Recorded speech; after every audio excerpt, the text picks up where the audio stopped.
Assalamualaikum warahmatullahi wabarakatuh. Alhamdulillah wassalatu wassalamu ala rasulillah ya.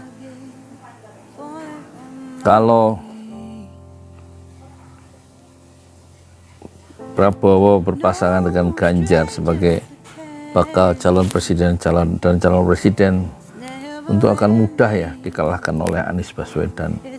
Meskipun mereka kalau bergabung koalisinya berarti didukung oleh kekuatan di parlemen, pendukung partai-partai itu kan mempunyai suara di parlemen jadi sekitar 70%, sementara Anies yang didukung oleh Nasdem, PKS dan siapa ini Muhaimin atau PKB itu total 30%. Meskipun didukung hanya oleh 30%, lawan Prabowo Ganjar 70%, itu kemungkinan besar Anies Baswedan bisa menang ya. Karena pemilihan anggota legislatif sangat berbeda ya dengan pemilihan pilpres ya. Dan 14 Februari 2024 adalah pemilihan presiden ya. Jadi kemungkinan suara atau kebatinan masyarakat Indonesia itu sudah pengen perubahan. Sumpek 10 tahun terakhir ini ya hidup di Indonesia, nggak nyari kerja nggak mudah ya. Harga naik, semua naik harga-harga kan, kemudian kemiskinan, pengangguran banyak ya. Dan harus betul-betul pemerintah itu jujur ya, sebenarnya rakyat itu bahagia nggak? Kata pejabat pusat, pemerintah pusat, provinsi paling harus berbahagia itu adalah Halmahera karena tingkat pendapatannya tinggi, ada nikel di sana. Tapi ternyata faktanya perlu dicek ulang ya. Kemarin ada seorang advokat ke sini dari Halmahera, pindah dia keluar dari Halmahera dan ngasih tahu kalau saya tanya bukannya Halmahera provinsi paling bahagia.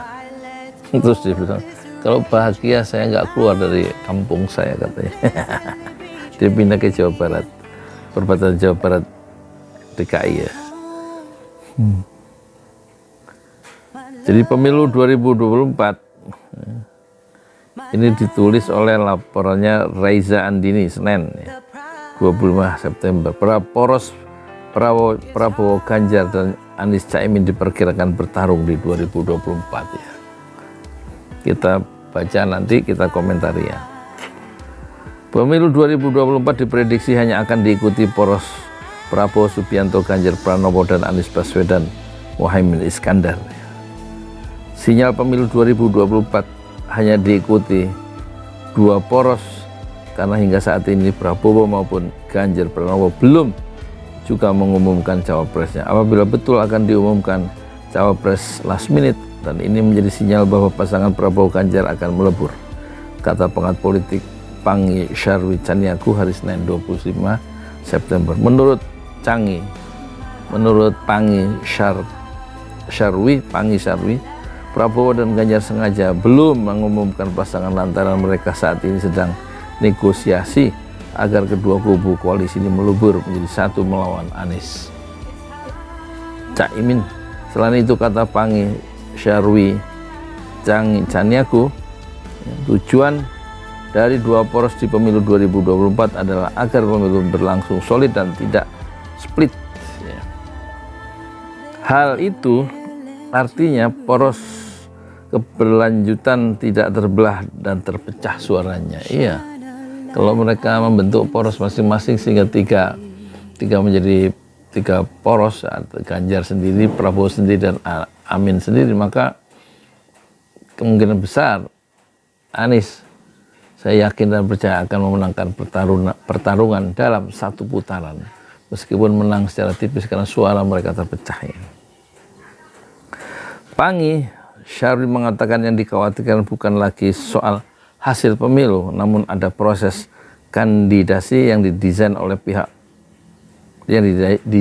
oligarki pemilik modal untuk jegal-menjegal, hingga pasangan capres yang disuguhkan adalah pilihan terbatas yang sudah diseleksi pemilik modal. Kita harus mendorong siapapun yang bertarung termasuk pasangan Anies Caimin, tidak ada politisasi hukum atau perselingkuhan politik dan hukum dan perselingkuhan hukum, ya, untuk jegal-menjegal kandidasi tertentu tidak bisa ikut masuk bertarung di gelanggang pemilu, tutupnya editor Widodo Bogiarto, ya.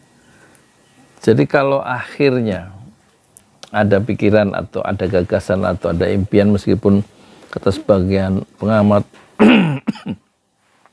impian menggabungkan Prabowo dan Ganjar adalah impian yang gak realistis, tetapi kemungkinan yang gak realistis itu bisa terjadi. Maka kalau Ganjar Prabowo bergabung, berarti mereka didukung oleh partai-partai yang memiliki kursi yang besar di parlemen mencapai 70%. PDIP digabung dengan digabung dengan P3 itu 27%. Didukung oleh Partai Hanura dan Perindo yang nggak punya kursi.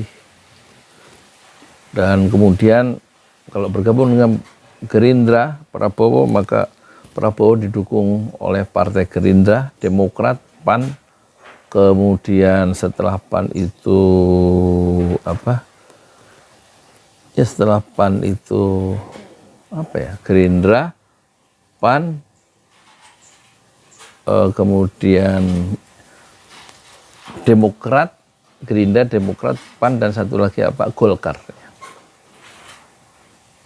Itu sudah mencapai angka besar 43%, didukung oleh partai yang tidak punya kursi seperti Partai Bulan Bintang, Partai Prima, Partai Gelora, ya. Jadi kalau digabung antara Ganjar dan Prabowo, mereka bergabung dan Prabowo menjadi bakal calon presiden dan jadi wakilnya Ganjar, maka mereka itu memiliki kursi di parlemen 70%, sementara Anies Baswedan 30%, karena Anies didukung oleh Partai Nasdem yang 59 kursi, Partai PKB, Partai Kebangkitan Bangsa yang 58 kursi, dan Partai PKS yang 50 kursi, total 167 kursi atau 30%. Pertanyaannya, bisakah Anies mengalahkan yang didukung oleh partai atau koalisi besar itu? Justru di situ rakyat akan tertantang untuk mendukung pengusung perubahan isunya, dan yang mendukung orang yang menegakkan keadilan sosial dan memihak pada rakyat. Sementara Prabowo Ganjar itu akan dicitrakan, akan dikaitkan, diasosiasikan sebagai pasangan yang didesain oleh oligarki, memihak pengusaha, dan tidak begitu empati terhadap orang kecil.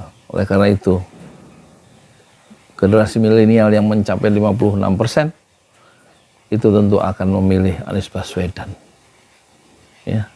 Pasangan Anies dan Caimin yang begitu jelas mengirimkan sinyal ke ujung semesta tentang sinyal perubahan dan keadilan. Saya Yudi Pramuko, tukang donat dari Parung YouTuber tertua di semesta, fasbir sabran jamila. Bersabarlah dengan kesabaran yang indah. Assalamualaikum warahmatullahi wabarakatuh.